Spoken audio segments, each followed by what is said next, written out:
आम मीठा है या नहीं। रसीले आमों को खरीदने से पहले ये निशानी देख लें जिनसे दुकानदार आपको धोखा नहीं दे सकता। गर्मियां आते ही इंसान परेशान तो जरूर होता है, मगर हर शख्स खुश भी बेइंतहा होता है, क्योंकि इस मौसम में फलों बादशाह आम हमें खाने को मिलता है। दुनिया में शायद ही कोई ऐसा शख्स होगा जिसे आम पसंद ना हो, लेकिन क्या आप लोगों को मालूम है कि रसीले, मीठा, खुशबूदार आम की पहचान क्या है? तो आइए जानते हैं। सूंघ के देखना।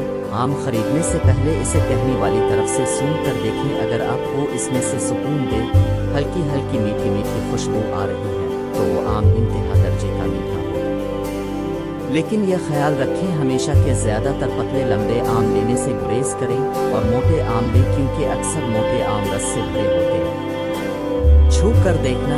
ये एक ऐसा तरीका है जिससे आप कुछ ही मिनटों में आम मीठे होने का पता चला सकते हैं। और दरख्त पर से पके हुए मीठे आम थोड़े से नरम होते हैं, और अगर उन्हें छू कर देखें और हल्का सा दबाएं तो ये अंदर की तरफ दबने लगते हैं। तो ये एक खास निशानी है मीठे और खुशबूदार होने की। आँखों से जायजा लेना।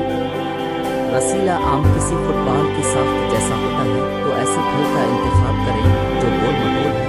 झुर्रियों भरे छिलकों वाले फल को भी लेने से गुरेज करें, क्योंकि अब उनका जायका ज्यादा अच्छा नहीं है। आम के बारे में रंग से जानना आसान। रंगत से आम का मीठा, खुशबूदार और फिर रसीला होने का पता चलाना नामुमकिन सी बात है, क्योंकि मुख्तलिफ नस्लों के आमों की अपनी एक पहचान होती है। लेकिन इस मसले का हल भी मौजूद है। आपको ये मालूम होना चाहिए कि मौसम गर्मा में अब किस नस्ल के आम के मार्केट में आने वाला है, तो फिर आप उन्हीं बताए गए तरीकों पर अमल करके अच्छे बेहतरीन आम खरीद सकते हैं।